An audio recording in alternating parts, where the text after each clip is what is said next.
Ndị be anyị kenekwanụ m unu. Anyị sị ka ụbọchị nke taa mara na anyị na mma. Anyị sị ka nkonye chiri ya zerụkwa. Dịka o si dị ya bụ Eastern News 24 ka anyị si na-wetara nye bụ ozi gbasịta maka ebe ife na-eme n'obodo nọ n'ime ya, dịka unu anụ ka o si ada, gbasịta maka nnwere onwe a na-azụ n'ala Igbo, maka mkpagbu na ajọ omume a na-emesi ndị Igbo. Ebe ife ka anyị na-wetara n'iru akwụkwọ ọzọ dịka ibia gbapụ na nke ụbọchị izi gị na-esore kabarụ ketụsa ya bụ ozi. If I will tell you Nero according to one of the Biafran activists, quote, Global Media Congress, the fear of Igbo's tribe, Igbo marginalization, and the reason why Nigerian government and Tinubu government don't want Igbo to go. All right, this is according to the Biafran activists wotera ya bozi. Kagogodi ya biyo jumakia we beni rakupo igese biko ediata to yoku. All right, over to you, sir. How do you build an economy when the smallest state by landmass that has the highest per capita income with the highest population has the only functioning seaport in Nigeria, while everybody else is left to go home and dry? It doesn't make sense. This is the reason why I'm saying to the president that it is economic injustice and Nigeria is structurally skewed to favor Lagos economy. I don't know what the Southeast Governors Forum are doing. I don't know what they discuss when they meet, but there are critical areas that we must address. The Southeast, yes, is the only region that does not have a high pressure gas transmission pipe to take natural gas through it. What exactly is wrong that it seems that there is like a calculated power share between the Northwest and the Southwest, and until every other region in Nigeria gets permission from the Northwest and the Southwest, nothing happens in their region. It doesn't make any sense. How can Mr. President be talking about renewed hope and economic transformation and increase in the per capita income of Nigerians and prosperity for Nigerians about building a $1 trillion economy when everything is centered around Lagos? Somebody imports a 40-foot container from Guangzhou to Lagos and it will cost him 5 or 6 million naira to truck it to Aba. And you don't expect that he's going to pass on that inflation cost to the people, considering the fact that we don't have standard gauge rail lines that extend horizontally from the southwest to the southeast. It's marginalization, economic marginalization, and we have to speak truth to power. Lagos is a city of about 18 to 20 million people. We don't really know our accurate census in Nigeria because, we've not had a real census in a very long time. But let's just say Lagos is a city of about 18 to 20 million, occupying 30,527 square meters. I think which is the smallest landmass in Nigeria. It has a GDP of over $4,500 per capita when you look at it in real times, compared to the per capita of Nigeria of about $2,520 US. The question now becomes, of the 6 different ports in Nigeria, Warri, Onne, Calabar. Calabar, by the way, was the first deep sea port in Nigeria because Calabar was the first federal capital of Nigeria. Apapa, Tinkan, how many of them are operational? How many of them are operational today? Look, Onne Seaport is designated as exploration and production for oil and gas, which means that if you're bringing any goods that is non-oil and gas cargoes, the rates that your charge is not, it makes the port uncompetitive. So if you bring a car through on there, you're going to pay more as compared to what you pay in Lagos, which means that Lagos will be the preferred seaport for bringing in cars and every other cargo. And cars, by the way, are one of the major imports Nigeria that constitutes a share of our major imports, especially from the US. Okay? Why would you not invest in raising the channel draft in Calabar? In 2006, a contract was awarded to a Dutch company to embark on rehabilitation of that seaport and to raise the channel draft. The government had issues with the company over contract variation costs, and that lingered for a long time. When the government attempted to go back to do it, the company says that you cannot, and the case was in court. In 2022, that case was taken out of court for out-of-court settlement. The immediate past MD of MPA says that, oh, they've taken the case out of court, we're going to work on raising the channel draft. The Calabar seaport is dead. Like, you barely have vessels coming there, maybe one vessel per week compared to Lagos. How do you build an economy when the smallest state by landmass that has the highest per capita income with the highest population, right, has the only functioning seaport in Nigeria, while everybody else is left to go home and dry? It doesn't make sense. This is the reason why I'm saying to the president that it is economic injustice, and Nigeria is structurally, like skewed to favor Lagos economy. And this is the basic truth. The Calabar deep sea port draft has not been done. The documents at the ICRC has been cleared for Akwa Ibom deep sea port project in Ibom. Yeah, the federal government has sat on it, because if you look at the structure, 20% of the shares belongs to the federal government, 20% belongs to the state government, and 60% belongs to interested private sector investor. And that 60% was given as a 34-year concession, a PPP with Bolloré Logistics, like 2 or 3 years ago. Bolloré, the French company, ended up selling itself to MSC, Mediterranean Shipping Company. Mediterranean said they are doing revalidation. Why is the federal government not putting as much effort in making sure that they start building Akwa Ibom Deep Sea Port, like they did for Lekki Deep Sea Port in Lekki Free Trade Zone? And now the Minister of Marine and Blue Economy is saying that they are going to, cut to investors, and they are doing drawings to see that they start the Bakassi Deep Sea Port. How can Lagos have 3 functioning seaports with a 4th one in the works, and every other place is languishing?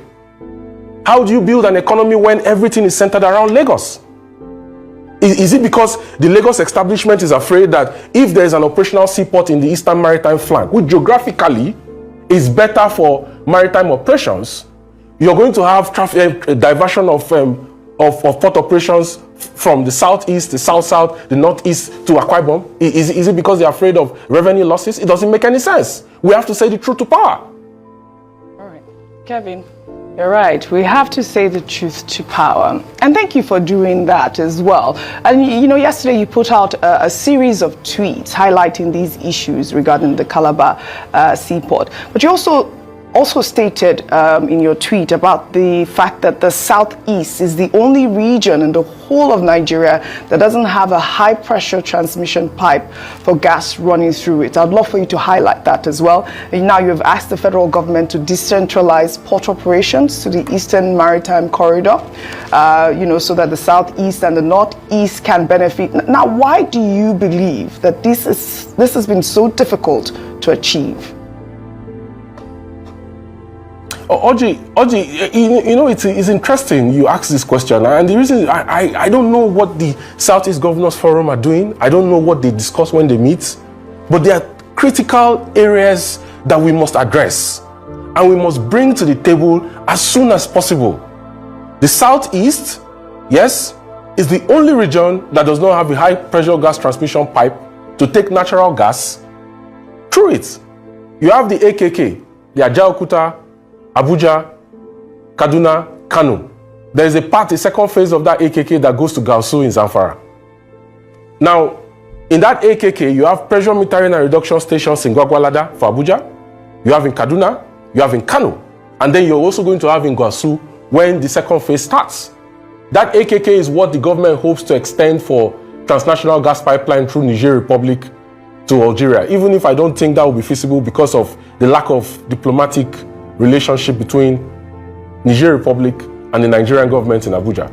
Okay? The Southeast does not have a pipe that runs through it, despite the fact that Abia State produces a lot of natural gas. In 2007, Ibe Kachuku designed Nigerian Gas Master Plan, and in that master plan, he put a 121-kilometer pipe that is supposed to extend from Aba to Owerri, to Enugu, to Onitsha, and then to Nnewi. The government says that no, they want to do a TNGP pipe extension from Abia State to Ajaokuta, and the second phase is going to go from Abia State to Enugu to Ajaokuta. That is going to take gas away from the southeast, not through the southeast. You need a pipe that extends that, because you need gas for glass fabrication, you need gas for urea, you need gas for power. 40% of the gas that is typically produced every day, either through associated gas that you get when you drill crude oil, or through non-associated gas fields, it's used for electricity. So how do you want to increase generation and increase feedstock to the gencos in the southeast if you don't build a high-pressure transmission pipe? Whose responsibility is it to make sure that this happens? It's the Nigerian Gas Infrastructure Company, which is a subsidiary of the NNPC Group. So my question to the management of NNPC is, why have they refused to commission FID for gas pipes to the southeast? Why have the Southeast Governors Forum not gotten into a meeting with the president to ask him why the region does not have a gas pipe that runs straight? What exactly is wrong that it seems that there is like a calculated power share between the northwest and the southwest, and until every other region in Nigeria gets permission from the northwest and the southwest, nothing happens in their region? It doesn't make any sense. How can Mr. President be talking about renewed hope and economic transformation and increase in the per capita income of Nigerians and prosperity for Nigerians, about building a $1 trillion economy, when everything is centered around Lagos? Somebody imports a 40-foot container from Guangzhou to Lagos, and it will cost him 5 or 6 million naira to truck it to Aba. And you don't expect that he's going to pass on that inflation cost to the people, considering the fact that we don't have standard gauge rail lines that extend horizontally from the southwest to the southeast. It's marginalization, economic marginalization, and we have to speak truth to power.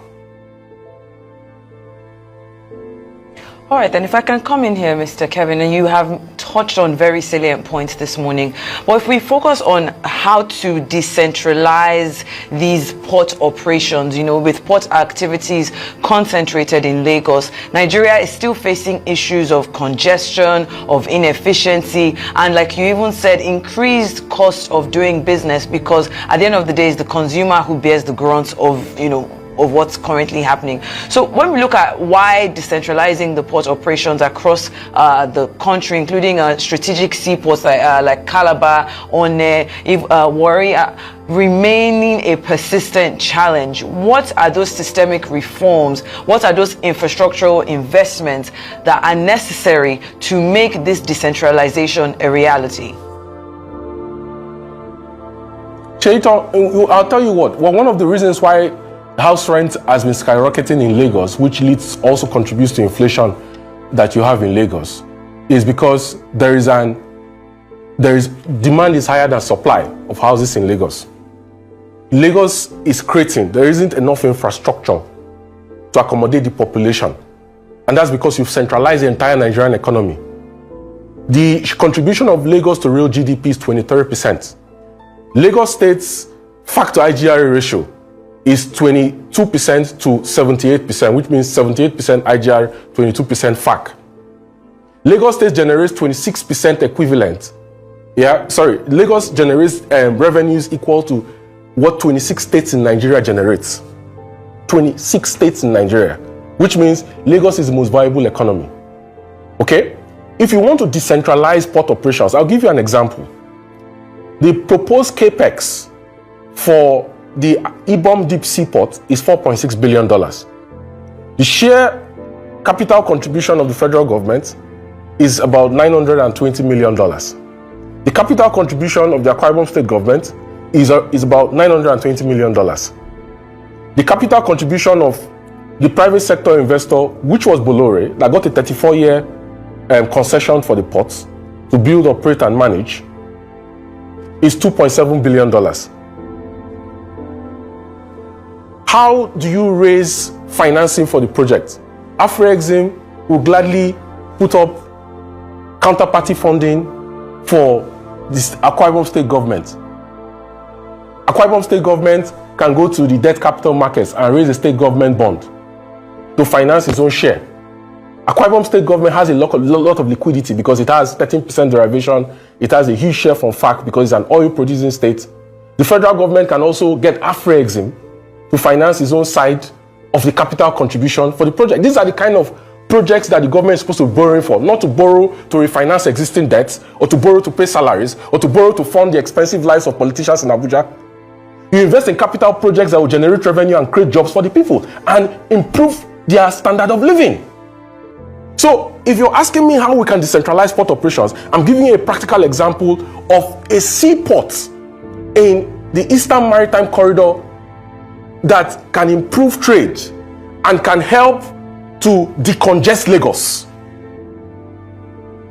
The Akwa Ibom Deep Seaport, by the way, has a shore to sea that is 16 kilometers. It's the shortest distance to deep sea in the whole of Nigeria. Shorter than Lagos, shorter than what you have in Lekki, shorter than Apapa, shorter than Tinkan, shorter than the proposed Badagry Deep Seaport. As a matter of fact, I'll tell you what. With the tension in the Middle East, you saw what happened to the aircraft, the Azerbaijan aircraft that flew through the Black Sea and was shot down by Russian defense missile. The Black Sea is closed to maritime operations. The Suez Canal is also closed. A report came out last week that says Egypt has lost $7 billion in 2024 because of the issues in the Middle East, because of Yemeni terrorists, because of Iranian militias that are causing havoc to commercial vessels. Vessels that are coming from Southeast Asia are diverting all through the Cape of Good Hope down to South Africa. And then they turn back either into Western Europe, to South America, or to North America. In fact, Afrexim early this year and late last year commissioned a study, an internal study, to find the number of bunkering hubs in South Africa. Bunkering hubs are basically like terminals within ports that helps you to refuel and repair ships. They didn't find enough bunkering. I think there are maybe 2 operational bunkering hubs in the whole of that eastern down to the southern hemisphere of South Africa, of Africa. Now, if that Akwa Ibom Deep Sea Port is allowed to operate, you can basically build a bunkering hub into it for ships that come through the southern maritime flank, South Africa, the Cape of Good Hope, to sail all the way to Nigeria, refill, do any repair or maintenance before they proceed on their onward journeys to Western Europe or to North America. The problem we have in Nigeria is that we don't have foresight. We bicker over the most mundane issues that doesn't affect the long-term prosperity and growth of the economy. The national debate is weak, it's shallow.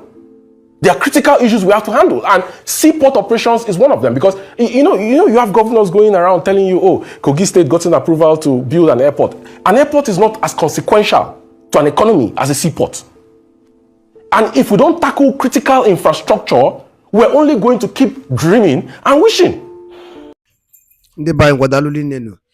Kefi wali kubasta makaya bife ni na wana wotela ni lwa kono bosi wulu chinketara Eastern News 24. Kefi wali kubasta makaya bife drop ora ifiche no dinkege kamala ifiche no dinkege kebesia numunem.